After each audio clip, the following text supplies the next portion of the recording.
Tingnan nyo, buong lakas na inihagis ni Luffy ang kanyang braso para sa isang rubber pistol. Sinuntok niya ang mata ng balyena, ngunit ang cornea nito ay parang bulletproof glass. Hindi man lang nasaktan ang balyena. Umungol ito at agad na inihagis palayo si Luffy. Pagkatapos, sinimulan ng libu-libong toneladang halimaw na ito na banggay ng bangin sa harap.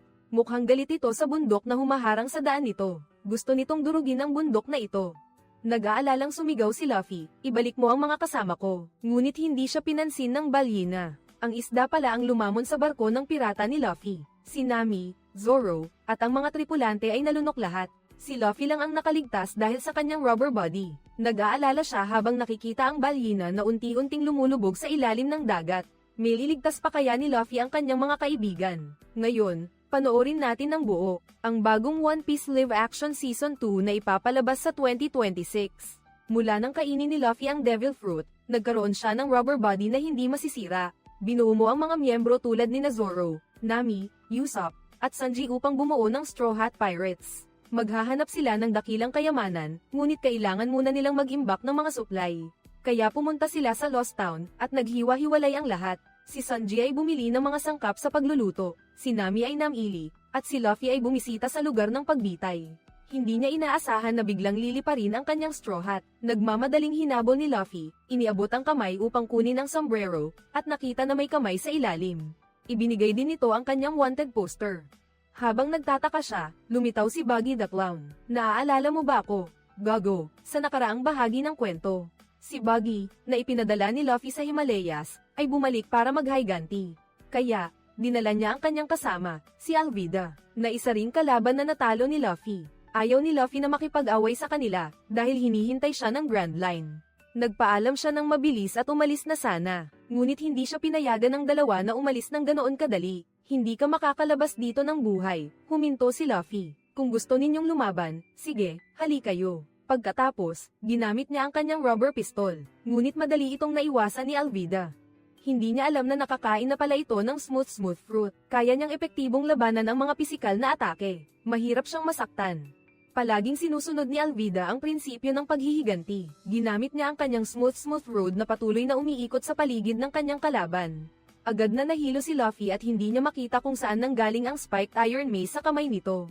Iwinagayway ang iron mace at direktang tinamaan si Luffy papasok sa tolda. Nagmadali ang lahat na pumasok at nakita si Luffy na nakahiga sa lupa. Nakaposas na sa mga kamay mo ang posas na gawa sa batong dagat. Ang mineral na ito ay may katangian ng karagatan, na magpapahina sa kakayahan ni Luffy at hindi siya makakatakas. Ngumiti si Buggy at sinabing, sa pagkakataong ito, hindi ka na makakatakas. Sa kabilang banda, nagtipon sina Nami at Zoro sa plaza. Habang bumibili ng espada si Zoro, nakakita siya ng kakaibang pangyayari sa kalye at nakilala ang isang babaeng nagngangalang Tashigi. Nakita niyang kamukha niya ang isang matagal na niyang kaibigan, ngunit mabilis siyang naakit sa tindahan ng espada. Pumasok si Zoro sa tindahan at nakakita ng isa pang espada. Ang espadang ito ay ang Sandai Kitetsu. Binalaan siya ni Tashigi na huwag itong bilhin. Ang espadang ito ay isinumpa. Sa tatlong sikat na espadang demonyo, ang Sandai Kitetsu ang pangatlo. Karamihan sa mga espadachin ay hindi na nangangahas gamitin ang espadang ito. Ngunit ngumiti si Zoro at sinabing, bakit hindi subukan kung ang aking kalooban? O ang sumpa ng espada ang mas malakas. Pagkasabi nito, iniunat niya ang kanyang kaliwang braso at inihagis ang espada sa ere. Agad bumagsak ang Sandai Kitetsu. Nakakagulat, bumagsak ang espada sa lupa, hindi man lang nasugatan si Zoro. Gusto agad ni Zoro bilhin ang espada. Naglabas pa ang may-ari ng isa pang espada, ang Jabasiri, na siyang kayamanan ng tindahan. Handa raw niya itong ibigay kay Zoro. Matagal na raw siyang hindi nakakakita ng espadachin, na hinahangaan niya, at naniniwala siyang ang magandang espada ay dapat mapunta sa magaling na espadachin. Tumingin si Tashigi sa likod ni Zoro, puno ng paghanga, ngunit magkikita rin sila muli. Dumating sina Nami at Zoro sa oras ng kanilang tagpuan, ngunit wala pa rin si Luffy. Habang nagtataka sila, nakita nilang lahat ng tao sa paligid ay papunta sa lugar ng pagbitay. Agad nilang napansin na may kakaiba kaya dali-dali silang tumakbo. Tama nga, nakatali na si Luffy. Ikinwento ni Alvida ang kanyang masakit na karanasan. Si Buggy naman ay nagdagdag pa ng panggatong, aniya, dapat daw hatulan ng kamatayan si Luffy. Mayabang pa niyang sinabi na ang taong ito na gustong maging hari ng mga pirata ay mamamatay bago pa man makalabas ng East Blue, ngunit pagkatapos niyang magsalita, dumating na ang kanyang mga kasamahan. Dinala ni Buggy si Luffy para si Alvida na ang bahala sa ibang mga kasamahan. Agad, na inutusan ni Alvida ang lahat ng kanyang tauhan na sumugod. Nakipaglaban sila sa mga miyembro ng Straw Hat Pirates. Si Zoro, isang swordsman na gumagamit ng 3 espada, ay madaling nakipaglaban sa mga kalaban. Ang espada ni Zoro ay dumulas at madaling tinalo sila na parang naghihiwa ng gulay. Tumalon si Nami sa ere at malakas na sinugod si Alvida ngunit hindi niya inaasahang dumulas siya sa lupa. Doon niya lang nalaman na kinain pala nito ang slippery fruit. Ngunit hindi sumuko si Nami, nakipagtulungan siya kay Usopp at pinatalsik ang tsinelas ni Alvida. Inaktibo ni Usopp ang Pepper Star at ang pulbos ay lumipad sa mukha ni Alvida. Nawalan siya ng kakayahang lumaban at naitulak ng mahigit 10 metro. Habang naglalaban ang dalawang panig, dumating din si Smoker kasama ang kanyang mga tauhan. Ngunit hindi siya agad kumilos at hinayaan ang mga pirata na magpatayan sa isa't isa. Hinihintay lang nila matapos ang laban bago manghuli. Kasabay nito, dinala si Luffy sa plataporma ng pagbitay. Dito pinugutan ng ulo si Roger noon, at sinabi niya ang kanyang huling salita. Ang pangalan ko ay Monkey D. Luffy. Hahanapin ko ang One Piece at magiging hari ng mga pirata. Tumawa si Buggy at sinabing, anong silbi ng pagsigaw mo ng ganyan? Hindi ba't mamamatay ka rin sa aking espada? Pagkatapos niyang sabihin iyon, hinugot niya ang kanyang espada at itinutok sa baba ni Luffy. Tinawag ni Luffy ang pangalan ng kanyang mga kasama at ngumiti sa kanila. Paumanhin, mamamatay na ako, sabi niya at tumawa ng malakas. Nakita ni Smoker sa malayo ang ngiting iyon at naalala niya si Roger na ganoon din ang ngiti noon. Marahil si Luffy ay maaari ring maging susunod na hari ng mga pirata. Nang akmang iwagayway ni Buggy ang kanyang espada, biglang may kidlat na bumaba, at tinamaan siya, na naging dahilan upang maging abo ang plataporma ng pagbitay. Muling nakaligtas si Luffy. Ang swerte ko talaga, sa sandaling handa na ang lahat na bumalik sa daungan. Dumating si Smoker, na nangunguna sa Marine, at idineklara na lahat ng naroroon ay arestado. Nagmamadaling naghiwalay ang lahat para tumakas, pero may hamarang sa kanila sa daan, si Tashigi. Nakilala niya na ang nasa harapan niya ay si Zoro, ang sikat na mangangaso ng bounty. Sayang at hindi niya ito nakilala kaninang umaga, pero hindi niya inakala na isa rin pala itong pirata. Si Tashigi ay isang marino, kaya natural na hindi niya palalampasin ang isang pirata. Agad siyang humugat ng espada at lumaban, bawat galaw ay nakamamatay. Ayaw ni Zoro saktan ang kalaban, kaya sa simula ay depensa lang siya at hindi umatake. Pero sinabi ni Tashigi na gusto niyang putulin ang kamay ni Zoro at agawin ang espada nito. Sa puntong ito, diretsyong idinikit ni Zoro si Tashigi sa pader, inikot ang kaliwang kamay, at sinaksak ang espada. Saktong tumagos sa damit. Isa pang espada ang nakatutok sa leeg niya. Hindi ko isusuko ang espadang ito sa kahit anong kapalit. Natakot si Tashigi at naramdaman niyang malapit na siyang mamatay. Ngunit ibinaba ni Zoro ang kanyang espada, niligtas ang buhay niya, at umalis. Sa kabilang banda, nakasalubong ni Luffy at Sanji si Smoker.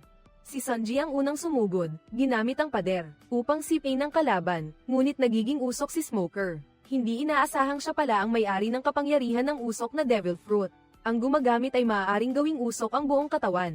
Mula noon, umiiwas sa pisikal na atake, inilabas ni Luffy ang kanyang rubber machine gun. Agad-agad, maraming kamay ang sumugod kay Smoker, ngunit ang lakas ng atake ay 100, at ang halaga ng pinsala ay hindi pa rin. Ang isang suntok ni Luffy ay parang sumuntok sa bulak, napagod na siya sa pagsuntok ngunit si Smoker ay hindi man lang nasaktan. Susunod, siya naman ang bumaling at sumalakay, isang suntok ang nagpatalsik kay Sanji sa dingding. Pagkatapos ay ginamit ang kanyang suntok upang agad na patalsikin si Luffy. Mabuti na lang at mahigpit na nakakapit ang kanyang dalawang kamay sa sulok ng dingding. Pagkatapos ay ginamit ang puwersa ng pagtalbog upang bumalik kay Smoker, pero wala pa ring epekto. Agad na lumabas ang braso ni Smoker, ang hindi mabilang na usok na lumulutang sa ibabaw ng ulo ni Luffy. Hindi niya makita kung alin ang totoong braso. Biglang may usok na pumulupot sa dalawang braso ni Luffy. Ginapos siya sa poste. Agad na hinayla ng ikatlong usok ang kanyang paa. Mabuti na lang at kayang hamaba at umikli ni Luffy ng walang hanggan, kaya nakatakas siya sa panganib. Pero bago pa siya makatayo, dinagana na siya ni Smoker sa lupa. Hindi talaga kalaban ni Luffy si Smoker.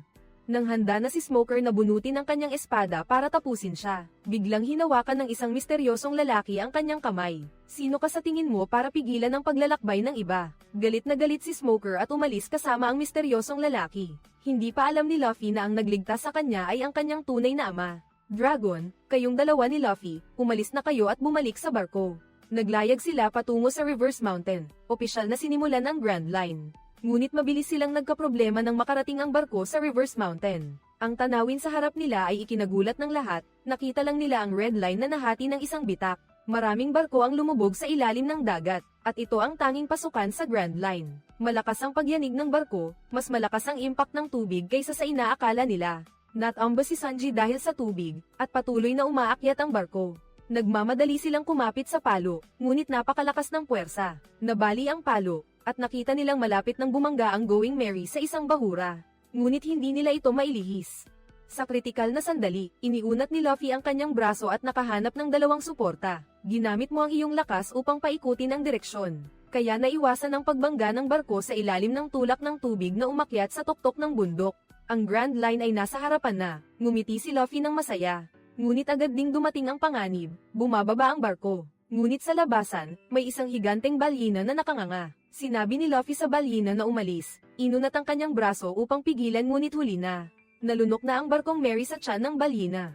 Nang magising si Luffy, natuklasan niyang nasa isang maliit na isla siya. Sinusugod ng balyina ang Red Continent, ibalik mo ang mga kasamahan ko. Sa sandaling iyon, dumating ang isang matandang lalaki at nagpaputok ng gamot. Dahil dito, nakatulog ng mahimbing ang balyina. Ang pangalan ng matandang lalaki ay Crocus, ang tagapagbantay ng Parola. Sinabi niya na ang mga mandaragat na nilamon sa tiyan ay hindi na mailigtas, ngunit ang totoo, buhay pa rin ang mga mandaragat sa barko. Lahat ng ito ay mga barkong nilamon ng balyina. Hinahanap ni Usopp at Sanji ang labasan nang bigla silang makakita ng isang bagay na nahulog at naglabas ng mga bula ng hangin. Ito ang stomach acid ng balyina. Mula sa kinakaing barko kaya hindi sila makalabas agad. Natatakot na baka ang kanilang mga katawan ay kainin din. Naghanap ang dalawa ng magagamit na gamit nang makasalubong nila ang isang hindi inaasahang bisita, si Ginoong Siyamnang Barrow Works, na nagpahayag ng kanyang hangarin na agawin ang kanilang barko. Pagkatapos niyang magsalita, agad siyang sumugod, ngunit ang kanyang kakayahan ay mas mababa pa rin kaysa kay Sanji. Kasabay nito, natuklasan ni Nami na nawawala ang compass. Biglang may bumagsak na talem. Nang tiningnan niya ang direksyon, nakita niya na si Ginang Wednesday ng Barrow Works ang kumuha nito. Agad siyang sumugod kay Nami. Tumalon si Nami para iwasan ang atake, ngunit nang bumaba siya, nakatali pa rin ang kanyang mga paa at napigilan.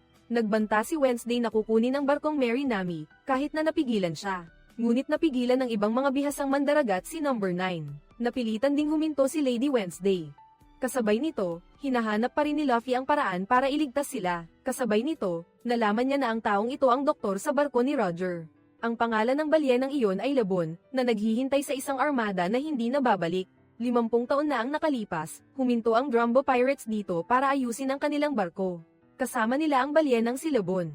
Gusto ni Labon ang kanilang musika kaya lagi siyang sumusunod. Ngunit kailangan pa ring magpatuloy ng mga pirata sa Grand Line. Hindi magiging ligtas si Labon kung sasama siya, kaya ipinagkatiwala siya ng kapitan kay Crocus. Sasanduan nila siya pagkatapos ng kanilang pakikipagsapalaran, ngunit hindi na bumalik ang armada.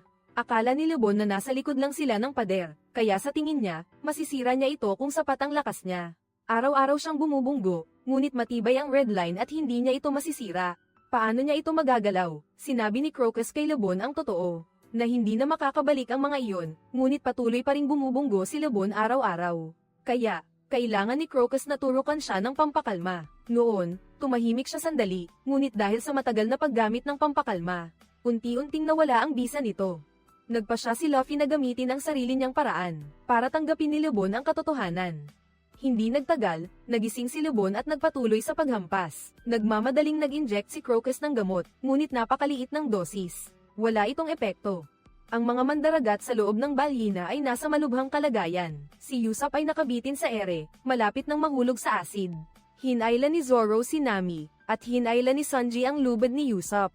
Sa wakas, nahila rin siya ni Wednesday. Si Luffy, naisip niya ang paraan para makayanan ito. At dahil hindi niya magamit ang lakas, kinanta niya ang kanta ng mga pirata noong taong iyon. Nang marinig ni Labon ang pamilyar na kanta, dahan-dahan itong lumutang. Nang makita niyang kumakanta si Luffy, sinabi ni Luffy sa kanya na may mga taong dumarating at umaalis. Ngunit makikilala mo ang mga taong handang manatili sa tabi mo. Narinig ni Crocus ang mga salitang ito at lumuha. Sa loob ng maraming taon, itinuring niya si Labon na parang anak niya. Unti-unti ring lumuha si Labon. Ayaw nitong saktan ang mga inosente kaya ibinuka nito ang bibig. Ang mga mandaragat ay naglayag patungo sa liwanag at lumabas. Pagkatapos, nagpahinga ang grupo sa Crocus Island at ibinigay ang isang compass kay Nami. Umaasa silang magiging gabay ang compass na ito, para ipagpatuloy ang kanilang paglalakbay. Natapos na ang kanyang pakikipagsapalaran, ngunit ang pakikipagsapalaran ng maliit na grupong ito ay nagsisimula pa lamang. Iginihit ni Luffy ang isang straw hat sa ulo ni Lebon. Ito ang simbolo ng pagkakaibigan ni Lebon at Straw Hat. Mula ngayon, si Lebon ay miyembro na rin ng Straw Hat Pirates. Nangako si Luffy na babalik siya upang bisitahin ito sa hinaharap. Dahan-daang lumubog si Lebon sa ilalim ng dagat, muling naghihintay. Nagpatuloy ang Straw Hat Pirates. Ang susunod nilang target ay Whiskey Peak. Ngunit hindi hahayaan ni Smoker na umalis si Luffy ng ganoon lang. Nakakuha siya ng utos mula kay Garp na hulihin ng buhay ang mga ahente ng Baroque Works, upang maiwasan ang mas malaking pinsala. Kasabay nito, si Robin, ang pangalawang commander ng Baroque Works, ay sumire sa pintuan ng base ng Marine. Lahat ng sundalo ng Marine ay handa ng lumaban. Tinutok ang kanilang mga baril sa kanya, ngunit wala itong silbi. Biglang lumitaw ang mga kamay ni Robin sa mga sundalo. Bago pa makalapit ang mga sundalo sa kalaban, sinaktan na nila ang isa't isa. Sa gitna ng mga talulot, dahan-daang lumapit si Robin sa pinuno. Kinontrol niya ang mga sundalo para patayin ito. Nandito siya dahil pinatay ni Zoro ang number 7 ng Baroque Works. Mula sa bibig ng mga sundalo, nalaman niyang patungo si Zoro sa Grand Line. Ang kapitan ay si Luffy, at susunod niyang hahanapin ang Mary. Ang susunod na hihintuan ng Straw Hat Pirates ay ang Cactus Island. Ito ang unang isla na makikita ninyo pagpasok sa Grand Line. Habang kayo ay nagagalak, tumalon sa dagat sina Wednesday at number 9 at tumakas gamit ang Straw Hat. Pagdating sa isla, masigabong sinalubong kayo ng mga residente. Niyakap pa nga ng alkalde si Luffy bilang mainit na pagtanggap. Ngunit sa maraming lugar, hindi karaniwang tinatanggap ang mga pirata. Tila may kakaiba rito. Inanyayahan ng alkalde ang Straw Hat Pirates na uminom. Gusto niyang marinig ang kanilang mga kwento ng pakikipagsapalaran sa dagat, tila walang panganib. Si Luffy ay masarap na kumakain ng cake. Sa sandaling ito, pumasok ang alkalde at biglang nagbago ang kanyang ekspresyon. Ang misteryosong lalaki ay nagsabi kay Luffy, "Ikaw ang unang pirata na nakita kong ganyan. Madaling magtiwala sa iba." Sa sumunod na sandali, pumasok si Miss Wednesday na nakasuot ng manipis na damit. Agad na tumayo si Luffy upang protektahan ang alkalde sa likuran. Gayunpaman, biglang kinuha ng alkalde ang saxophone. Lumabas na siya si Mr. 8 ng Baroque Works, na mahusay sa pagbabalat kayo at pagtambang. Nang tumugtog ang musika, agad na sumayaw si Wednesday ng nakakabighaning sayaw. Unti-unting nahilo si Luffy sa sayaw. Nawalan siya ng kakayahang mag-isip. Maliban sa ngiting hanggal, wala nang ibang reaksyon. Matapos ang isang mahinang tulak, tuluyan siyang nahumaling kay Wednesday. Sa kabilang banda, hinahanap ni Nami si Luffy nang bigla siyang makarinig ng sumisipol. Nagtago siya sa likod ng pader at pinanood ang taong sumisipol habang may ginagawa. Pagkatapos, umalis siya ng patamba-tamba.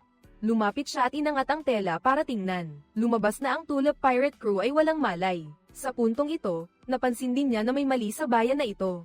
Hindi niya sana sila nakita.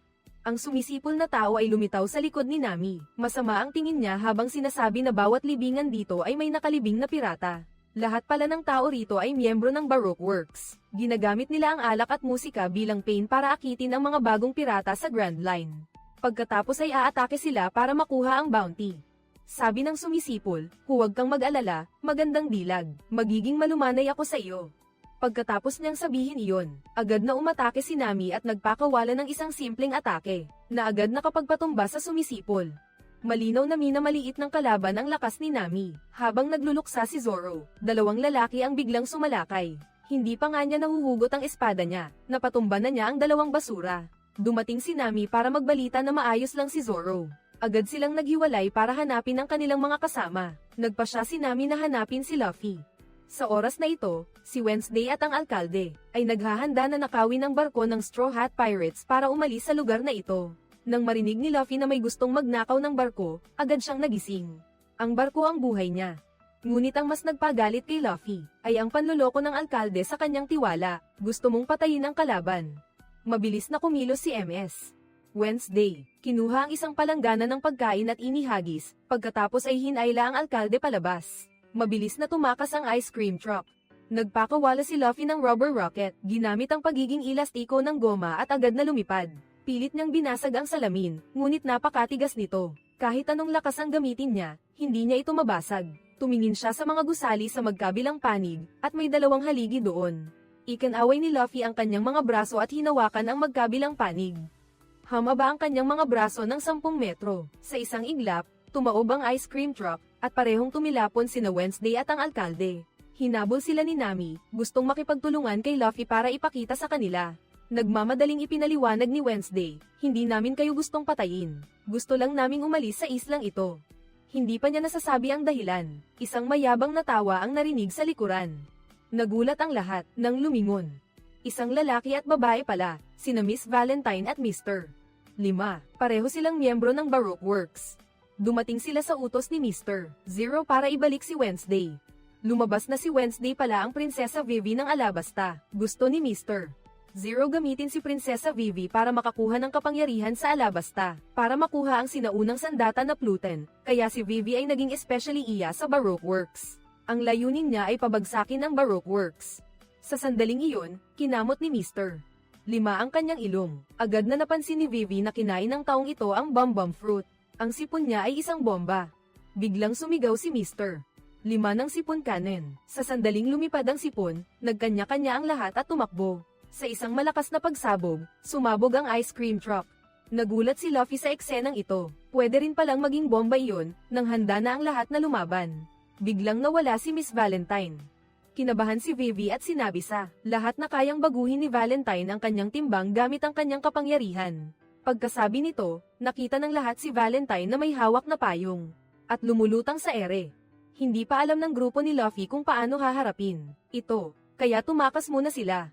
Samantala, hinahanap ni Zoro sina Usopp at Sanji nang makita niya si Mr.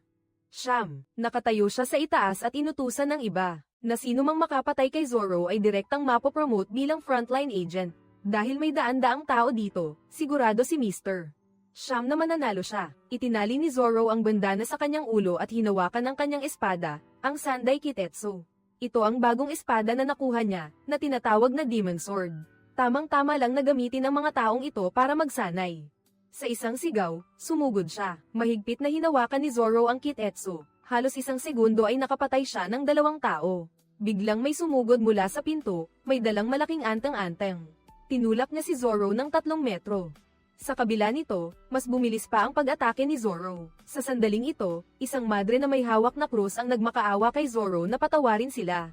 Ang resulta, sa isang iglap, naglabas ng nakakalason na gas ang krus. May madre, mula sa loob, ay kumuha ng matalim na bagay at sinaksak si Zoro sa balikat. Sinipa ni Zoro ang madre palayo, ngunit pansamantalang lumabo ang kanyang paningin. Hindi niya maidilat ang kanyang mga mata. Inakala ng madre na hamina na ang lakas ni Zoro, kaya tahimik siyang lumapit. Ngunit, nagulat siya nang marinig ni Zoro ang kanyang mga yapak at nahulaan ang kanyang posisyon. Sa isang sipa, pinatalsik niya ang madre palabas. Hindi pa siya nakakahinga, nang biglang sumalakay ang isang grupo ng mga taong may hawak na baril. Umiwas si Zoro at ginamit ang mesa bilang panangga sa mga bala. Sa gitna ng kaguluhan, tila nakita niya si Mihawk, ang Hawkeyes. Siya ang pinakamalakas na espadachin sa mundo, at ang huling layunin ni Zoro ay talunin siya para maging pinakamalakas na espadachin sa mundo. Sa puntong ito, kinutya siya ni Mihawk. Sa kabuuan, 100 tao. Nakatalo ka pa lang ng 40 tao, masyado ka pa ring mabagal. Kung hindi ka matututo ng bagong paraan ng paggamit ng espada, hindi mo ako malalampasan kailanman.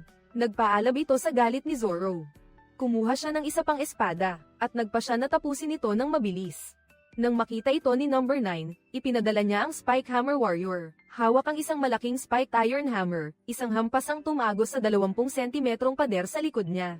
Hindi inaasahan ni Zoro na naroon din ang 2 niyang kasama. Gayunpaman, kinokontrol sila ng 2 magagandang babae. Madali silang natalo ni Zoro at pinahanda ang barko sa 2 niyang kasama. Handang sumuporta anumang oras. Paglabas ni Zoro, pinilit siya ng Spike Warrior na umakyat sa tulay. Agad niyang pinutol ang lubid ng tulay at nahulog ang Spike Warrior. Nagalit si number 9 at nagpasya na siya mismo ang lalaban kay Zoro. Habang nagaganap ang matinding labanan, nakita ni number 5 ang grupo ni Luffy at nagpaputok ng sipon. At muling sumabog. Malubhang nasugatan si Mayor number 8, tinamaan siya ng kahoy sa tiyan. Sinabi niya kay Vivi na tumakbo na at huwag siyang alalahanin. Umiiyak si Vivi at sinabing hindi siya sumasang-ayon. Ang alkalde ang pinakamatapat niyang kasama, hindi niya iiwan ang kanyang kalaban. Lumabas na ang alkalde ay isa ring especially iya. Ang tunay niyang pagkakakilanlan ay ang kapitan ng Royal Guard ng Alabasta. Humingi siya ng tulong kay Luffy upang protektahan si Prinsesa Vivi. Pinahahalagahan ni Luffy ang mga taong may prinsipyo kaya pumayag siya sa kahilingan. Nagpa siya ang alkalde na pigilan ng mga kaaway upang bigyan ng oras ang grupo ni Luffy na makatakas. Kaya, Lumabas siya at hinayla ang kanyang kurbata. Agad na lumabas mula sa kanyang buhok ang 6 na machine gun na walang tigil sa pagpapaputok. Dahil dito, nagtakbuhan ang mga kaaway. Sinamantala ni Luffy ang pagkakataon para dalhin si Prinsesa Vivi sa barko. Sa oras na ito, nakita ni Vivi ang naglalagablab na apoy sa di kalayuan. Sumigaw siya ng malakas sa pangalan ng alkalde, gusto niyang bumalik para iligtas siya. Ngunit mahigpit siyang niyakap ni Nami, kailangan niyang mabuhay. Para maging karapat-dapat sa sakripisyo ng alkalde. Ngayon, si Zoro na lang ang kulang, hindi pa siya nakakasakay sa barko. Sa oras na ito, hawak niya ang tig-isang espada sa bawat kamay at may hawak na pangatlo sa bibig. Ito ay tinatawag na three sword style, ang 3 espada ay kayang pumatay ng sabay-sabay. Matapos talunin ni Zoro ang kaaway na si number 9 na nahulog mula sa itaas. Sa isang atake ng espada, naitulak ni Zoro ang kalaban pababa. Agad siyang tumalon para habulin si number 9 na gumagapang sa lupa na parang payaso. Patuloy itong umatras, at inakala niyang matatapos niya ito sa isang saksak. Ngunit biglang lumitaw ang madre. Hinubad niya ang kanyang jacket, inilabas ang kanyang pink na buhok, at may suot na bear paw gloves. Bukod pa rito, siya ang pangalawang ginang. Naging 2 laban sa isa ang laban. Sinamantala ni number 9 ang pagkakataon at ginamit ang kanyang baseball bat, para ilunsad ang isang steel cable na agad na pumulupot sa 2 espada ni Zoro. Napilitan siyang idipa ang mga braso niya. Ang pangalawa ay sumugod para saktan siya, kaya nagalit si Zoro. Hinawakan niya ang kawad ng kalaban at mabilis na pinaikot, kaya nawalan ng malay ang 2.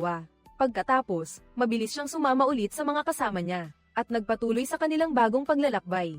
Sinabi ni Vivi sa lahat na kailangan niyang bumalik sa kanyang bansa para protektahan ang kanyang ama at ang kanyang mga mamamayan. Biglang bumagsak ang mga talulot ng bulaklak mula sa langit, at isang babaeng nakasuot ng lila ang lumitaw sa barko. Siya si Robin, at miyembro rin siya ng Baroque Works. Agad na naghanda sa laban ng lahat, nag-cross ng mga braso si Robin, at biglang may lumabas na mga braso mula sa kanilang tiyan. Sa loob lang ng 0.1 segundo, naaga ang mga armas ng lahat. Kinuha rin niya ang straw hat ni Luffy. Mas mahalaga pa yan sa buhay ko, ibalik mo ang sombrero ko. Kung hindi, kahit mamatay ako, lalabanan kita hanggang sa huli. Tinatamad si Robin na makipagtalo kay Luffy. Pagkatapos ibalik ang sombrero, binalaan niya ang Straw Hat Pirates. Ang susunod ninyong laban ay sa Little Garden. Mas mabuting iwasan ninyo ang lugar na iyon. May mga tao ng Baroque doon, hindi kayo makakaligtas. Binigyan niya ang Straw Hats ng isang eternal pose, na makakatulong sa kanila na maiwasan ang ruta patungo sa Little Garden. Hindi alam ni Luffy kung bakit sila tinutulungan ni Robin, ngunit siya ang magdedesisyon kung saan sila pupunta. Kaya dinurog niya ang Eternal Pose. Sa puntong ito, hindi na nangumbinsi si Robin. Tumalikod siya at umalis. Samantala, naniniwala pa rin si Luffy, na ang kanyang Straw Hat Pirates ang pinakaastig na pirata. Hindi nagtagal, nakapasok sila sa Little Garden. Bagamat tinawag itong maliit na hardin, hindi ito maliit. Sa katunayan, ang barko na pumasok ay parang isang maliit na modelo. Sobrang excited si Luffy, tiyak na mas maraming kapana-panabik na adventure dito. Pagkatapos, bumaba ang lahat ng barko, at napakalaki ng mga halaman dito. Ang mas hindi kapani-paniwala ay nakatagpo si Luffy ng mga dinosaur. Noong sinaunang panahon, medyo takot si Vivi, ngunit diretsong sumakay si Luffy sa ulo ng dinosaur. Itinuring niya ang dinosaur bilang kanyang sasakyan, pagkatapos ay iniunat niya ang kanyang braso. Binuhat niya si Vivi upang sabay nilang masilayan ang tanawin ng Little Garden. Hindi maganda ang kapalaran ni Zoro at Sanji, nakatagpo sila ng Tyrannosaurus Rex.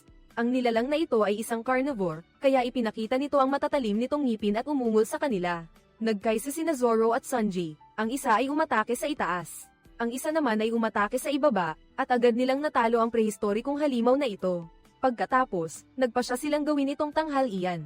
Biglang naramdaman ni Zoro na may nakatingin sa kanya. Hinabol niya ito, at tanging tawa lang ng isang babae ang narinig niya. Pagkatapos, may dilaw na marka ang iginuhit sa kanyang binti, at naging dilaw din ang kanyang mga mata.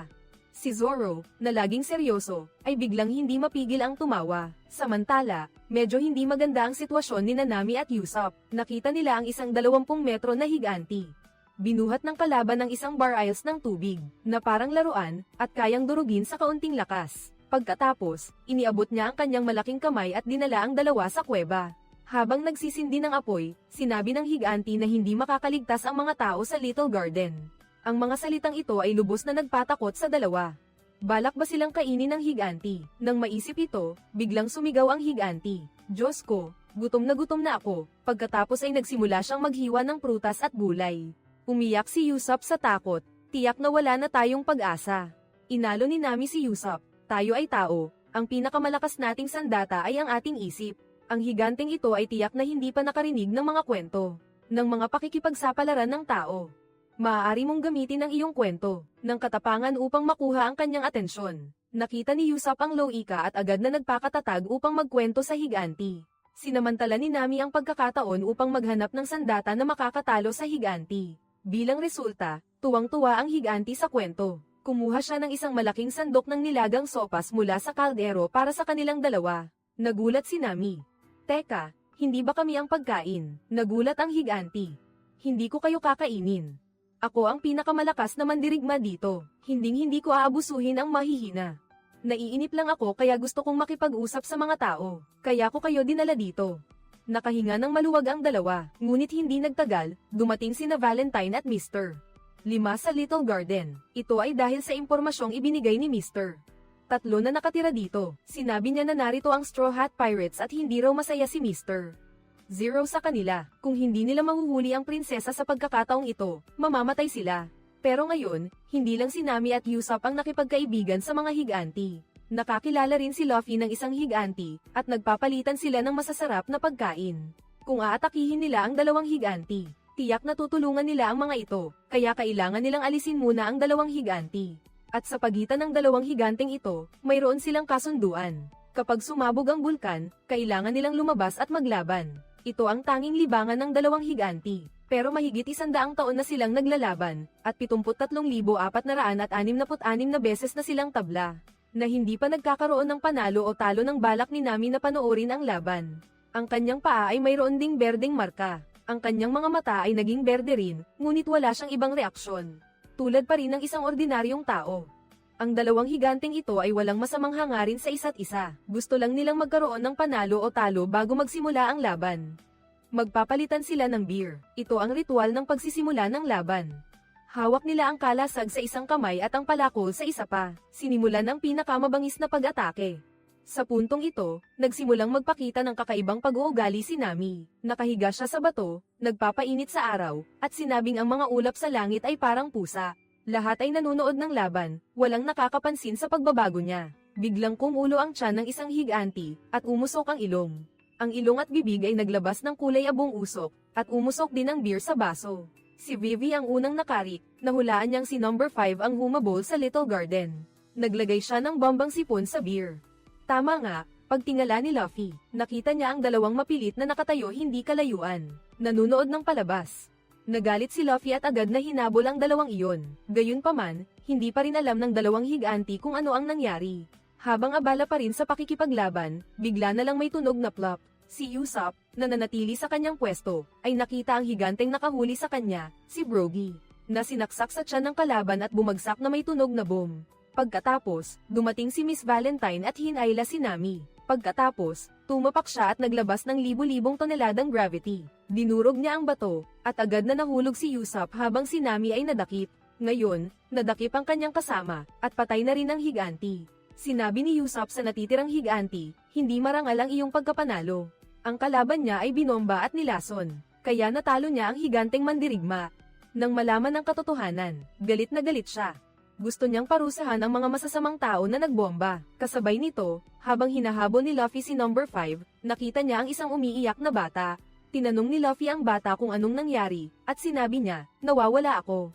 Pwede mo ba akong tulungan? Lumapit si Luffy at ngumiti ang bata. Sa sandaling iyon, dumating si Princess Vivi at nakita na may asul na marka si Luffy.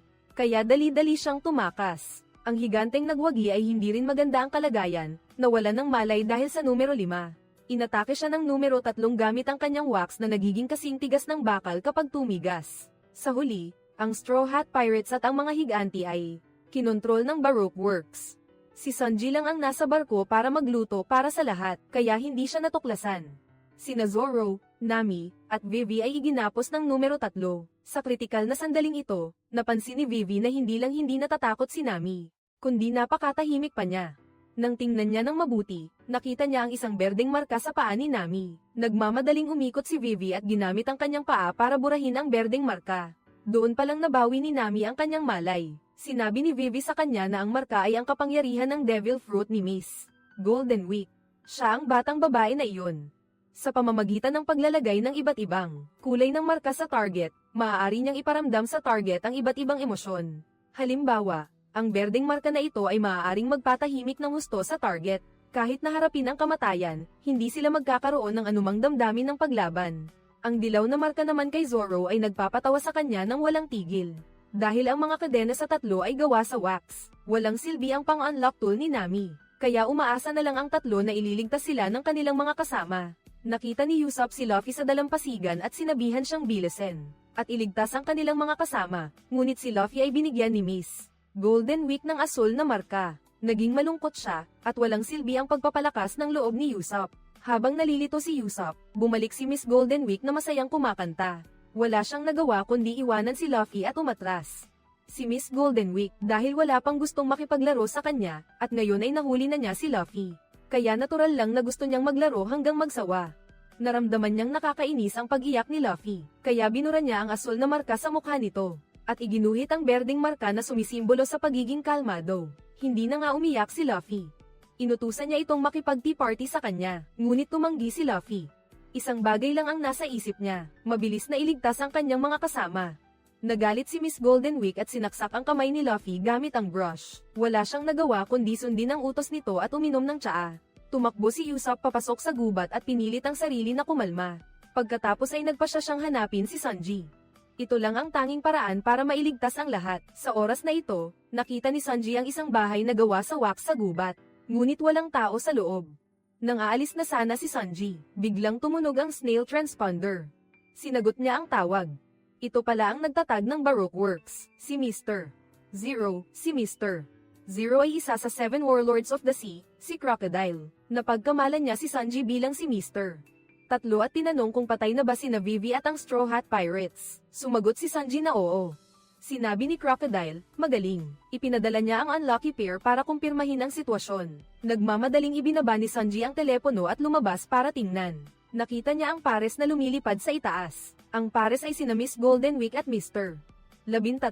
Nagkaroon ng matinding labanan sa pagitan ng dalawang panig, ngunit sa harap ng ganap na lakas ni Sanji, mabilis na natalo ang pares.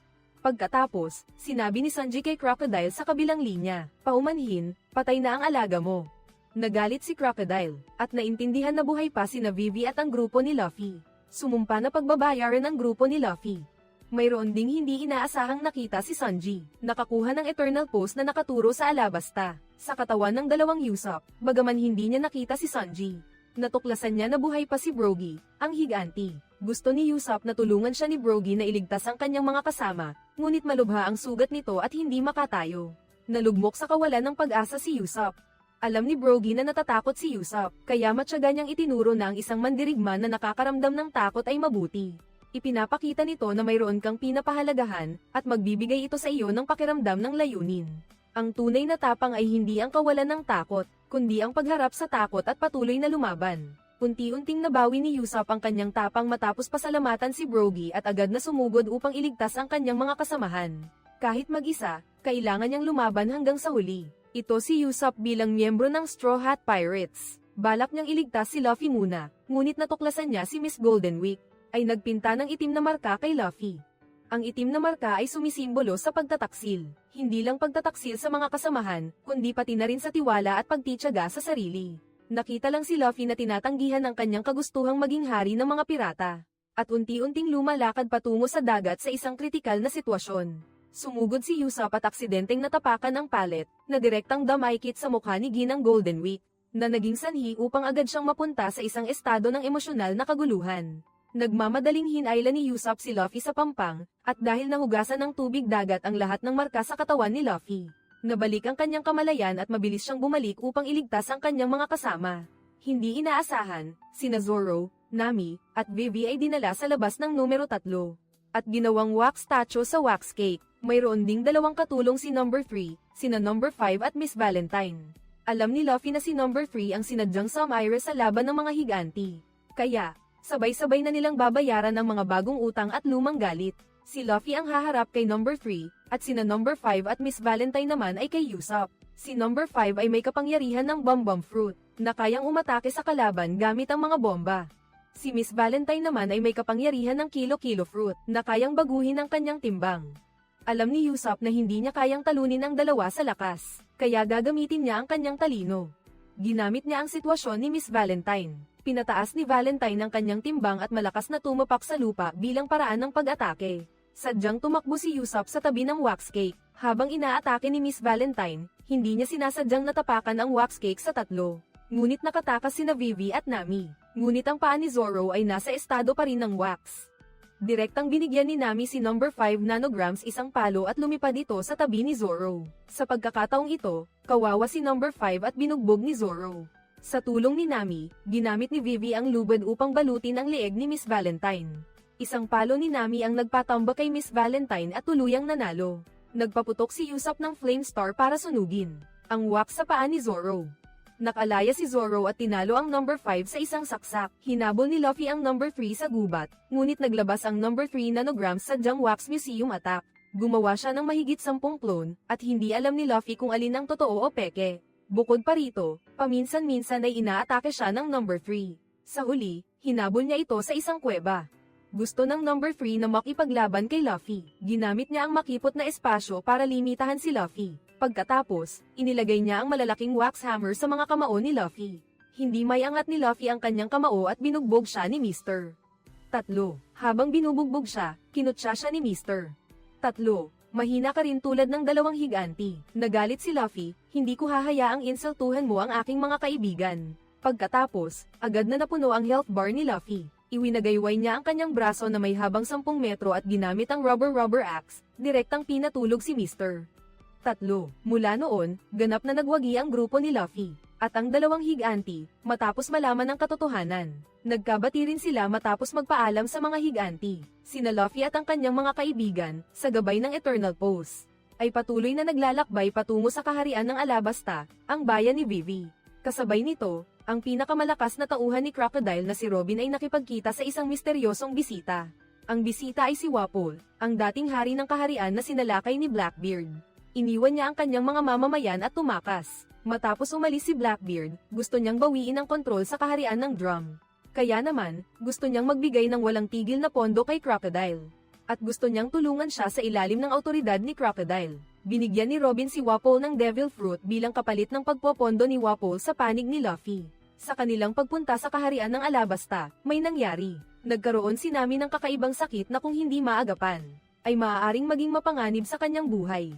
Kaya, nagkasundo ang lahat na ipagpaliban muna ang pagpunta sa Alabasta, upang humanap muna ng doktor para kay Nami. Sa kabutihang palad, may lumitaw na isla sa unahan, ang kaharian ng Drum, na sinasabing may pinakamataas na antas ng medisina sa mundo.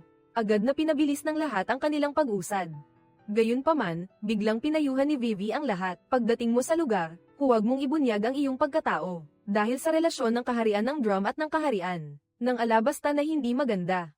Lumabas na sa World Government Meeting 10 taon na ang nakakaraan. Ang hari ng Drum na si Wapol at ang ama ni Vivi ay nagkaroon ng alitan. Sa galit ni Wapol, sinampal niya si Vivi, na nagdulot sa kanya ng matinding kalungkutan at pag-iyak ng ilang araw. Dahil dito, ang relasyon ng dalawang kaharian ay lumamig. Ngunit si Vivi ay galit lamang kay Wapol at hindi sa mabubuting mamamayan ng kaharian ng Drum. Gayunpaman, pagdating sa isla, pinagbawalan ng grupo ni Luffy na pumasok sa lungsod. Kahit anong pakiusap niya, tumanggi silang buksan ang gate. Hindi mapakali si Luffy at handa nang gumamit ng dahas. Mabilis siyang pinigilan ni Vivi, pagkatapos ay kusa siyang lumuhod at nakiusap sa kanila na tulungan siya. Taos puso ring humingi ng tawad si Luffy, pagkatapos ay lumuhod. Sa sumunod na sandali, dahan-daang bumukas ang tarangkahan ng lungsod, lumapit si Dalton at agad na nakilala si Vivi. Nakilala rin ni Vivi si Dalton dahil sa World Government Meeting 10 taon na ang nakalipas. Sumama si Dalton kay Wapol sa pulong. Hindi tulad ni Wapol, dating napakabait na tao. Pagkapasok niya sa bayan, sinabi niya kay Luffy, na ang buong kaharian ng Drum ay mayroon na lang isang doktor. Ngunit nakatira siya sa kastilyo sa tuktok ng bundok, at ang daan patungo sa kastilyo ay nasira na. Agad na nagpasya si Luffy na bubuhitin niya si Nami at Sanji paakyat ng bundok, at ang iba pa nilang kasama, ay maghihintay sa bar sa bayan. Kaya, tinalian ni Luffy si Nami sa kanyang likod. Pagkatapos ay kasama si Sanji, sa kabila ng matinding lamig. Sinimulan nilang akyatin ang matarik na bundok na may taas na libo-libong metro. Sa matarik na bangin na nababalutan ng nyebe at matutulis na yelo. Bawat sentimetro ng pag-akyat ay kailangan ng matinding pag-iingat. Dahil sa kaunting pagkakamali, madudulas ka at masasayang ang lahat ng iyong pinaghirapan. Nang makarating sa kalahati ng pag-akyat, nilamig si Luffy at nawalan ng malay. Tanging ang matinding pagnanais na iligtas si Nami ang nagbibigay sa kanya ng lakas. Biglang nadulas ang kanyang paa at nahulog si Luffy. Hindi niya ininda ang sakit at ipinako ang kanyang mga daliri sa bangin. Pagkatapos madulas ng daan-daang metro ay sakalang niya napigilan ang kanyang pagkahulog. Gayunpaman, pagkatapos noon, bumagsak ang mga blok ng yelo. Si Sanji ay hindi sinasadyang nabagsakan. Sinabi ni Sanji kay Luffy na huwag siyang intindihin. Ang pagliligtas kay Nami ang pinakamahalaga, ngunit hindi kayang hindi intindihin ni Luffy. Pinahaba niya ang kanyang leeg at agad na sinakmal si Sanji, gamit ang lahat ng kanyang lakas para ihagis ang kalaban sa tuktok ng bundok. Pagkatapos, umakyat si Luffy sa tuktok ng bundok gamit ang kanyang duguan na kamay. At agad na lumuhad sa harap ng kastilyo. Sa sandaling ito, isang mabalahibong paa ang lumapit. Hindi makita ni Luffy ang mukha ng kalaban, kaya hinawakan niya lang ang paa nito. At nakiusap na iligtas agad ang kanyang dalawang kaibigan, pagkatapos ay nawalan ng malay. Hindi niya alam kung gaano katagal, nagising si Nami at natagpuan ang sarili na nakahiga sa kastilyo. Mayroon pa siyang IV sa likod ng kanyang kamay at may gamot sa tabi niya. At ang kanyang mental na kalagayan ay napakabuti. Ito ba ay isang ospital? Biglang dumaan ang isang maliit na hayop na may sombrero at dalawang sungay. Sinubukan ni Nami na batiin ito, lumingon ito at tumingin kay Nami. Sa sumunod na segundo, natakot ito at tumakbo sa likod ng isang batong haligi. Napakaganda nito, sa tingin ni Nami. Ito ba ang alagang hayop dito? Nang makita na walang masamang intensyon si Nami, tinanong nito kung maayos na si Nami. Agad namang sumagot si Nami ng oo. Sa sandaling iyon, ang may-ari ng kastilyo at nag-iisang doktor ng buong kaharian, si Kureha, ay lumitaw. Sinabi niya kay Nami na ang cute na reindeer na ito ay si Chopper. Hindi ito alagang hayop, kundi isang doktor na mas mahusay pa. Sa kanya. Sinabi rin niya na ang kakaibang sakit ni Nami ay sanhi ng kagat ng isang maliit na insekto. Nag-aalala si Nami na nagtanong tungkol sa kalagayan ni Luffy at Sanji. Sinabi ni Kureha na huwag siyang mag-alala dahil maayos lang ang dalawa. Biglang sumugod si Luffy at nakita si Nami na unti-unting gumagaling. Ang kalusugan ng puso na nakabitin dahil sa pag-aalala mo, ay sa wakas bumaba na. Sa sandaling ito, napansin ni Luffy si Chopper at agad na masayang niyakap ang ulo. Ano itong maliit at kaibig-ibig na bagay? Sa kabilang banda, si Smoker, isang miyembro ng Marine, kasama ang kanyang subordinate na si Tashigi, ay patuloy na sinusubaybayan ang mga kilos ni Luffy. Dumating ang dalawa sa isang outpost ng komunikasyon ng Marine, at natuklasan na ang mga sundalo ng Marine dito ay nasaktan. Pagkatapos ay nakatagpo sila ng mga miyembro ng Baroque Works, ngunit ang mga ito ay hindi kalaban ng dalawa. Mabilis silang natalo ng dalawa. Tiningnan ni Smoker ang dying na transponder snail. Marahil alam nito ang dahilan kung bakit narito ang miyembro ng Baroque Works. Sa kabilang banda, kinukusot ni Luffy ang kanyang mga mata sa pagtataka. Ito pala ay isang hayop na may dalawang sungay sa ulo at nakasuot ng mataas na kulay rosas na sombrero. Matapos itong makita ni Luffy at Sanji, takot na takot itong nagtago sa likod ng haligi at tinitigan silang dalawa. Hindi napigilan ni Luffy na magtanong, "Tao ka ba o ano? Bakit ka nakakapagsalita?" Pinagalitan ni Sanji si Luffy na walang kaunting panlasa. Malinaw na iyon ay isang rocken. Habang nag-uusap silang dalawa, binuksan ni Luffy ang kahon sa harap niya at nakita ang isang bandila ng pirata. Agad na nag-alala ang maliit na doktor. "Huwag mong hawakan, narinig mo ba? At hindi ako raccoon. Dati akong reindeer, Luffy at kayo." Nalaman mula kay Kureha na ang pangalan ng maliit na reindeer ay Chopper. Ang bandila ng pirata ay iniwan ng ama nito, ang tirano ng Drum Kingdom, si Wapol. Para lang masulit ang kasiyahan ng pamamahala, ay naglunsad ng paglilinis sa lahat ng doktor sa bansa. Pinatay at ipinatapon ang lahat, at 20 lang ang naiwan, ang pinakamasunurin, na bumuo ng Ichi 20.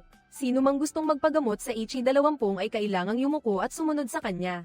Na si Kureha at Dr. Hiriluk ang tanging dalawang nakaligtas. Nagkita ang dalawa habang tumatakas, pinayuhan ni Kureha ang doktor. Wala nang pag-asa ang bansang ito. Sa iyong pangatlong klaseng medisina, wala ka nang magagamot kung mananatili ka. Paano kung tumakas ka na lang kasama ko? Ngunit sinabi niya, "Kasalukuyan akong nag-aaral ng isang bagong paraan ng paggamot, na tiyak na makapagliligtas sa sinaunang islang ito." Dahil hindi sila nagkasundo, naghiwalay sila ng landas. Ang doktor, pagkatapos makatakas sa paghabol, biglang nakakita ng sunod-sunod na bakas ng dugo sa nyebe. Nang malaman niyang may sugatan, agad siyang lumapit. Nakita niya ang isang maliit na reindeer na malubhang nasugatan dahil sa bala. Nang buksan niya ang kanyang medical kit upang lagyan ng gamot ang reindeer para sa pagdurugo, Ngunit nang makita ng reindeer na papalapit siya, sinipa siya nito ng isang paa. Malinaw na may puot sa mga tao, kaya't dali-dali niyang itinaas ang kanyang dalawang kamay.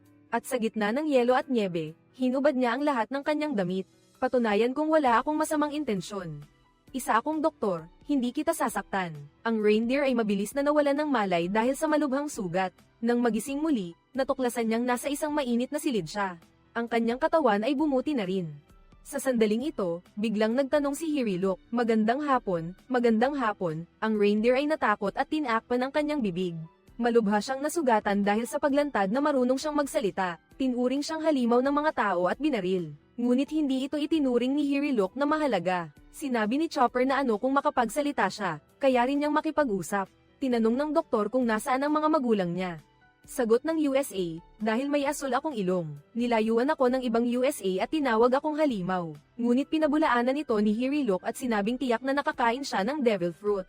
Siya ang pinaka-natatanging USA sa mundo. Kinuha ng USA ang mainit na tinapay at kinain ito ng mabilis. Naramdaman niya ang init na hindi pa niya nararanasan. Nang dumating ang oras na bigyan siya ng pangalan ng tao, ang Chopper ay nangangahulugang isang malakas na USA na may sungay. Binigyan din niya ang batang lalaki ng pink na sombrero. Isinuot ni Chopper ang sombrero, kaya umiyak siya at tinanggap ang bagong pamilya. Pagkatapos, habang ang takot at kawalan ng pag-asa ay bumabalot sa kaharian ng drum, ang maliit na bahay sa nyebe ay naging lalong mainit. Si Chopper ay gumanap bilang katulong ng doktor, tumutulong sa paggawa ng gamot na makapagliligtas sa kaharian.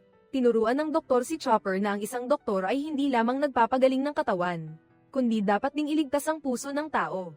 Ikinwento niya sa kanya ang kanyang karanasan sa paglalayag. May isang pasyente na may malubhang sakit na naglakbay sa buong mundo upang maghanap ng magaling na doktor. Ngunit hindi umunlad ang kanyang kondisyon. Nang mawalan na ng pag-asa ang pasyente, bigla siyang nakakita ng isang cherry blossom tree.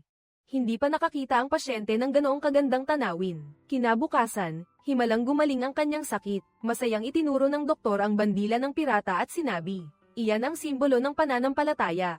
Itaas ang bandilang ito at lumaban tulad ng isang pirata. Ang mga himala ay laging mangyayari. Gusto kong gawing puno ng cherry blossoms ang sinaunang kaharian ng drum, upang iligtas ng himala ang lahat.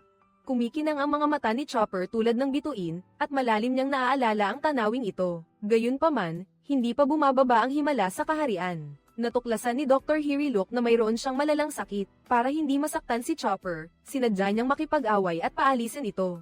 Si Chopper, nabalisa, ay kumatok sa pinto, pakiusap, buksan niyo ang pinto, doktor. Nagmamakaawa ako sa inyo. Ano ang nagawa kong mali? Pangako, hindi na ako magiging problema. Malupit na sinabi ng doktor, ganap nang gumaling ang iyong sugat, pumunta ka sa dagat at maglakbay, o kahit saan. Huwag ka nang bumalik kailanman. Malungkot na umalis si Chopper. Tila, sa pinakabalisa niyang sandali para kay Chopper, pagkatapos niyang ipagkatiwala si Chopper kay Kureha. Nagpahayag siya ng pagkadismaya, na sana'y makahanap siya ng all-purpose mushroom sa Death Valley. Kung gayon, baka makahaba pa siya ng ilang araw para makagawa ng gamot na iyon. Ngunit nilamag ni Kureha ang kanyang loob, sinabing wala pang nakakalabas na buhay sa Death Valley. At ang all-purpose mushroom ay hindi talaga umiiral. Gayunpaman, ang pag-uusap ng dalawa ay narinig ni Chopper mula sa labas ng bubong. Sa huling mga araw ng kanyang buhay, patuloy pa rin si Hiriluk sa kanyang mga eksperimento. Ibuhos niya ang mga sangkap sa bote ng gamot, at inakala niyang mabibigo na naman siya, ngunit sa pagkakataong ito, hindi sumabog ang bote. Sa halip ay isang kulay rosas na panaginip. Itinaas ng doktor ang bote ng gamot at masiglang sumigaw, Chopper, narito na, ngunit lumingon siya at naalala na wala na si Chopper. Ngunit sa sumunod na sandali, muling binuksan ni Chopper ang pinto at pumasok. Nakuha ko na, doktor. Dali-daling lumapit ang doktor at nakita si Chopper na puro pasa, duguan. Namamaga ang mga mata, at pilay ang mga paa, habang itinaas ang kabute sa kanyang kamay at sinabi, nahanap ko ang all-purpose mushroom sa Death Valley. Tiningnan ng doktor ang kabute na may mantsa ng dugo, at labis siyang naantig na hindi makapagsalita. Nahanap mo ito para sa akin, mahinang sinabi ni Chopper. Pakiusap, ituro niyo po sa akin ang sining ng medisina. Gusto ko ring maging doktor. Sana po kayo ang una kong pasyente. Mabuhay ka, doktor. Pakiusap, doktor. Sinabi ng doktor kay Chopper, ikaw ang puso ng doktor, doktor ka na. Binuhat niya si Chopper, tinapak ang likod nito, pagkatapos ay ipinikit ang mga mata ng may malaking pagmamahal. Ang all-purpose mushroom ay mabilis na niluto bilang mushroom soup, dumating ang oras para inumin agad ito. Pagkatapos ay nagsimula siyang magligpit ng kanyang mga kagamitang medikal. Sinabi niyang mas bumuti na ang kanyang katawan.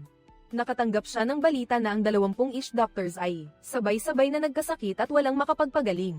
Bagaman hindi magaling ang kanyang medikal na kasanayan, pero gusto pa ring subukan, kaya sinabi ni Hirilok kay Chopper na bantayan ang bahay bago siya umalis para magsaya. Chopper, darating ang araw na magiging sikat kang doktor. Ang mga salitang ito ay lubos na nagbigay pag-asa kay Chopper. Sa wakas, lumabas din ang kanyang masayang ngiti. Nagsimulang magbasa si Chopper ng mga aklat sa medisina, ngunit biglang pumasok si Kureha at nagtanong kung nasaan si Dr. Hirilok.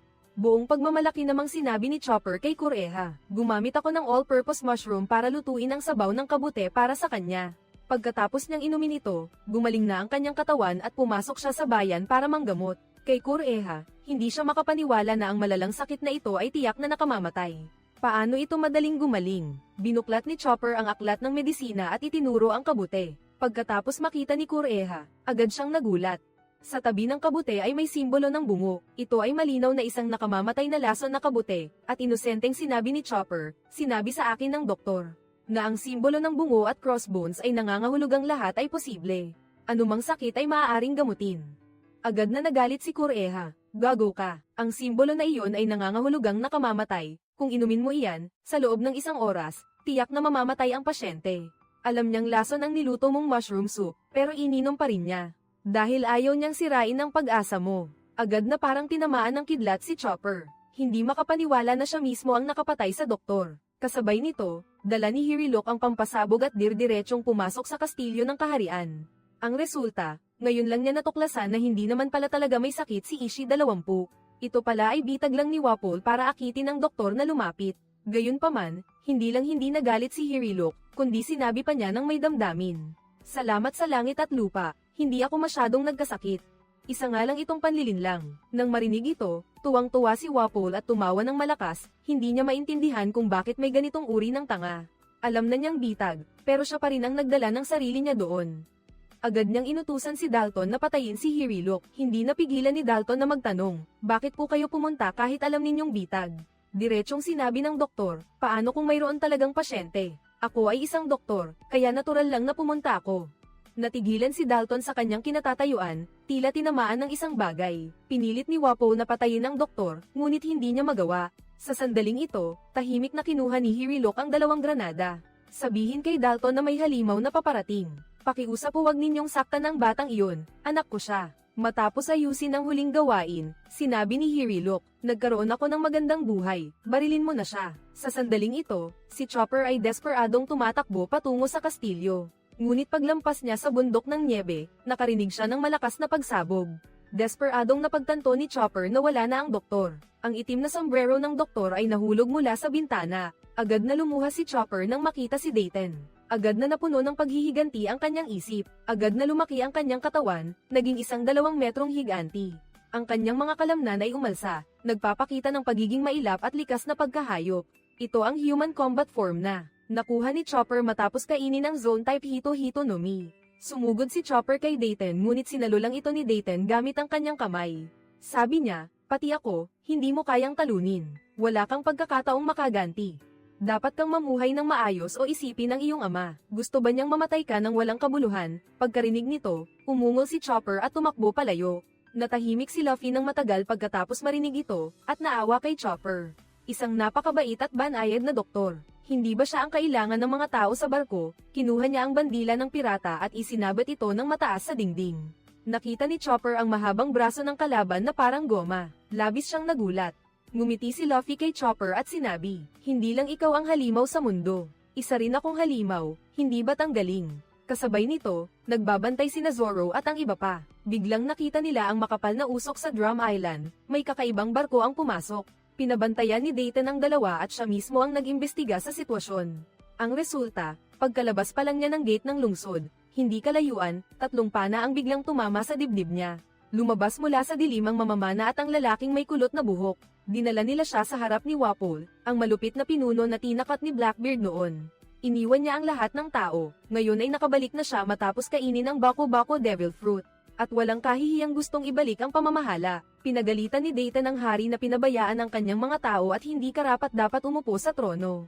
"Ang kaharian na ito ay akin." Sa galit, Kinagat muli ni Wapol ang bakal at nilamon ng buong mahabang palakol. Pagkatapos ng pagtunaw, mabilis na muling nabuo ang kanyang kanang kamay. Nagiging isang malaking bakal na palakol, at hinampes niya ito kay Dayton. Sa kritikal na sandali, biglang lumaki ang katawan ni Dayton. Agad na pinutol ang lubid at inilunsad ang kanyang animal system, Cow. Ang katawan niya ay naging isang kalabaw, pero nasaksak pa rin siya sa labanan.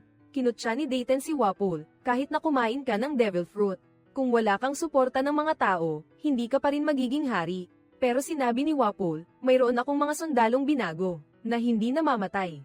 Ano pa ang kailangan ko sa mga tao? Pagkatapos niyang sabihin iyon, lumuhad siya at ibinuka ang kanyang bibig. Mula sa bibig ni Wapol, lumabas ang isang palakol na bakal. Kaya pala, nilamon niya ang lahat ng kanyang tauhan gamit ang Baku fruit. Muling binuo sila ni Baku bilang 5 binagong mandirigma. Sila ang gunner na may kanyan sa ulo, ang Iron Hammerhead, ang pighead na may sungay na sombrero, at ang kambal na mandirigma na nakakabit sa isang matulis na tuka ng ibon. Agad na hinarap ni Zoro at Usopp ang gunner na nanguna sa pagpapaputok ng walang direksyon. Ang katawan ni Zoro ay mabilis na parang multo, at sa isang eagle strike, pinatumba niya ang gunner. Pagkatapos ay nakipaglaban siya sa pighead. Pagkatapos ng ilang galaw, sinaksak ni Zoro ang tiyan ng pighead. Ngunit hindi siya nasaktan at pinaikot ang kanyang kamay upang palayasin si Zoro. Si Usopp sa tabi ay sumigaw at nagpakawalan ng Firestar, tinamaan ang tuka ng ibon, ngunit nang mawala ang Usopp, ang tuka ng ibon ay ligtas pa rin. Malinaw na ang Baku no Mi ni Wapol ay nagbigay sa taong binago ng depensa na parang bakal. Hindi nalutas ni Zoro at Usopp ang lahat. Nang masaksihan ang brutal na pagpatay sa mga tao, biglang itinapon ni Dalton ang kanyang sandata at naganyong toro. Sinuwag ang kalaban sa pader. Bilisan ninyo. Nang makatakas ang lahat, umikot siya at tinalo ang binagong tao. Ang tatlo ay nagtulungan upang bahagyang makontrol ang sitwasyon. Sa tuktok ng bundok, inatake rin ng Straw Hat Pirates ng duo ng Sniper at ng Bubblehead. Sinabihan ni Chopper si Nami na magtago at ginamit ang kanyang human form para lumaban. Malakas niyang itinulak ang Sniper gamit ang isang hospital bed, tumalon ng 3 metro. 2 kamao ang lumapag ng malakas sa kalaban. Direkta niyang pinalipad ang Sniper. Si Chopper, parang isang human tank, hinabol siya at binugbog. Ipinakita rin ni Sanji ang kanyang mga kasanayan sa pag-atake sa Bubblehead gamit ang kanyang mga paa. Ngunit mabilis siyang damaykit sa kulot na buhok sa lupa. Ang sobrang lakas ng static electricity sa buhok. Hawakan mo ng mahigpit ang paa ni Sanji. May kasanayan ka sa paa pero hindi mo magamit. Habang hirap na hirap siyang umilag, nakita ni Luffy si Wapol. Hindi sila nagkaintindihan kaya agad silang naglaban. Ang kaliwang kamay ni Wapol ay isang mabigat na kanyan, isang putok lang ay durog ang bookshelf. Pagkatapos, kinuha niya ang malaking espada at winasiwas sa mga kalaban, sinira ang mga gamit sa kwarto. Si Vivi sa tabi ay natulala, samantalang si Luffy ay mabilis na parang unggoy. Tumatawa siyang umiiwas sa mga atake at sinamantala ang pagkakataon para suntukin ang mukha ng kalaban. Nagalit muli si Wapol at sinaksak ang braso ni Luffy. Pagkatapos ay direktang tinarget si Luffy at ibinuka ang kanyang bibig. Nang akmang lalamunin na niya si Luffy, biglang ibinuka ni Luffy ang kanyang palad. Ang bawat daliri ay naging kalahating metro ang haba at mahigpit na hinawakan ang kanyang bibig. Ngunit sa sumunod na sandali, isang bahagi ng baril ng kanyan ang lumabas mula sa kanyang lalamunan. Nang mabuo ito bilang isang mabigat na kanyan, agad na nagulat si Luffy at ang kanyang mga daliri ay tila hindi na makakapit pa. Sa kritikal na sandali, tumalon si Vivi at inihagis ang kadena. Mahigpit na ibinalot ang kanyang bibig, pagkatapos ay sumakay sa ulo ni Wapol at mahigpit na hinawakan. Sinamantala rin ni Luffy ang pagkakataon upang takpan ang bibig niya. Isang malakas na pagsabog lang ang narinig. Sa kabilang panig, si Chopper, para tulungan si Sanji, ay agad na sumugod sa gunman. Natakot ang gunman na lapitan, kaya kinuha niya ang kanyang palakol para lumaban. Ngunit nang humataw siya, hindi niya tinamaan ang sinuman. Tumingin siya sa ibaba at nakita lang ang mini Chopper, na kumikindat sa kanya, at hindi pa niya naiintindihan kung ano ang nangyari. Muling lumaki si Chopper at sinuntok ang gunman ng 20 metro ang layo. Matapos talunin ang gunman, mabilis na sumugod si Chopper kay Sanji. Bubuhitin ka at tatanggalin ang sapatos mo. Agad na umikot si Sanji at isang suntok lang ay natamba na ang kulot na lalaki. Nagkita sina Sanji at Chopper kay Luffy, na akala ay tapos na ang laban. Ngunit, gumapang si Wapol mula sa mga guho. Galit siyang sumigaw, ang pag-atake sa akin ay isang internasyonal na krimen. Gusto mo bang kalabanin ang pamahalaan ng mundo? Ngumiti si Luffy at sinabing, ako ay isang pirata, kaya wala akong pakialam sa mga bagay na iyan. Nang makita ito, itinaas ni Wapol ang kanyang kanyan at biglang itinutok sa bandila ng pirata sa dingding. Hindi nakita ni Luffy na isinakripisyo ang sarili para protektahan ang bandila ng pirata. Si Chopper ay may mukha ng pagkamangha, at si Wapol ay nanunuya, bakit mo ipinagtatanggol ang isang basahan? Ang huling taong nakita kong ganoon ay si Dr. Hiriluk. Nang mawala ang usok, hindi pa rin sumasagot si Luffy kay Wapol. Ang bandila ng pirata ay simbolo ng paniniwala, hindi basahan. Hindi ito isang bagay na maaari mong pagtawanan. Tama ba, Chopper? Si Chopper ay labis na naantig at agad na tumango. Isinuot ni Luffy ang kanyang straw hat at nagbigay ng ilang suntok kay Wapol, na patuloy na umatras. Ang kaliwang kamay ni Wapol ay naging steel saw blade, itinulak si Luffy sa trono. Gusto niyang hiwain ang katawan ni Luffy, ngunit mahigpit na hinawakan ni Luffy ang saw blade. Pagkatapos, bigla niyang ginamit ang puwersa para itulak ang saw blade, hinati ang trono sa dalawa. Nawasak ang trono, galit na galit si Wapol at malakas na itinapon si Luffy palabas. Sa sandaling ito, biglang itinaas ni Sanji ang kanyang kanang paa, at inabot ni Luffy ang kanyang braso para hawakan ito. Pareho silang gumamit ng pinagsamang diskarte, pinagsama ang kanilang mga kakayahan. Sa isang aerial attack, ginamit ni Luffy ang kanyang rubber rocket attack para patalsikin si Wapol. Pagkaraan ng ilang sandali, nawalan ng bisa ang kapangyarihan ng Baku-Baku Fruit. Ang mga reformador sa bayan ay nagbalik sa anyo ng tao. Isa-isang lumabas ang mga tao sa kanilang mga bahay at tiningnan ang mga traidor na nakaluhod at nagmamakaawa ng awa. Hindi sila makapaniwala na nailigtas na ang kaharian. Mabilis na nagkita-kita ang lahat sa kastilyo at formal na inanyayahan ng grupo si Chopper. Palagi kaming nagkakaproblema at nasusugatan, kailangan namin ng mahusay na doktor na tulad mo. Sinabi rin ni Sanji na ang iyong mga pagbabago ay napakaganda. Sa hinaharap, tiyak na malaki ang maitutulong nito, ngunit medyo may pagdududa pa rin si Chopper sa sarili. Ako ay isang reindeer na may asul na ilong na kinamumuhian ng mga tao, hindi ako tulad ninyo na mga tao. Hindi ako pwedeng sumama sa inyo. Manahimik ka at sumama ka sa amin. Ang taos-pusong imbitasyon ni Luffy ay agad na nagpatibok sa puso ni Chopper. Nag-alinlangan pa siya sandali, ngunit sa huli ay ngumiti at pumayag. Sige, sasama ako sa inyo, astig. Hindi nagtagal, nagpaalam si Chopper sa kanyang guro na si Kureha. Naging reindeer na humihila ng sleigh at mabilis na bumaba ng bundok. Sumakay sa barkong Going Merry at opisyal na sumali sa Straw Hat Pirates. Muling naglayag ang grupo ng Straw Hat. Sa oras na ito, inilagay ng witch doctor na si Kureha ang bote ng gamot ni Hiriluk. Sa kanyan, sinindihan ng mitsa at tanging malakas na pagsabog ang narinig. Ang mga ulap ay agad na naging kulay rosas, at umulan ng cherry blossoms mula sa langit. Ang lahat ay nakatingin ng tulala, hindi makahawak. Naalala naman ni Chopper ang kanyang mabait na ama. Agad siyang lumuha, inilagay siya ni Zoro sa balikat nito at sabay nilang pinanood ang cherry blossoms. Naniniwala silang matutupad ang pangarap ni Dr. Hiriluk, kasama ang Straw Hat Pirates. Ang mga himala ay lilito sa buong mundo. Ito ang buong nilalaman ng One Piece. Live Action Season 2. Ano ang inyong nararamdaman pagkatapos manood? Sa tingin nyo ba, maganda ang live action? Kung oo, mag-comment ng isa. Kung sa tingin nyo, okay lang, mag-comment ng dalawa. Kung sa tingin nyo, pangit, mag-comment ng 3. Palagi kong gustong manood ng One Piece. Ang anime ay may kabuuang 1,155 na episode. Masasabing nasaksihan ng One Piece ang paglaki ng bawat isa sa atin. Unti-unti tayong lumaki, ngunit gusto pa rin natin ang adventure story ni Luffy. Sana magpatuloy ang kwento ni Pirate King Luffy. Sana ay samahan tayo nito magpakailanman, kahit na ang live action na ito at ang comics. May tiyak na agwat ang animation, pero sa tingin ko, dapat pa rin itong suportahan. Sige, hanggang dito na lang ang pelikula ngayon.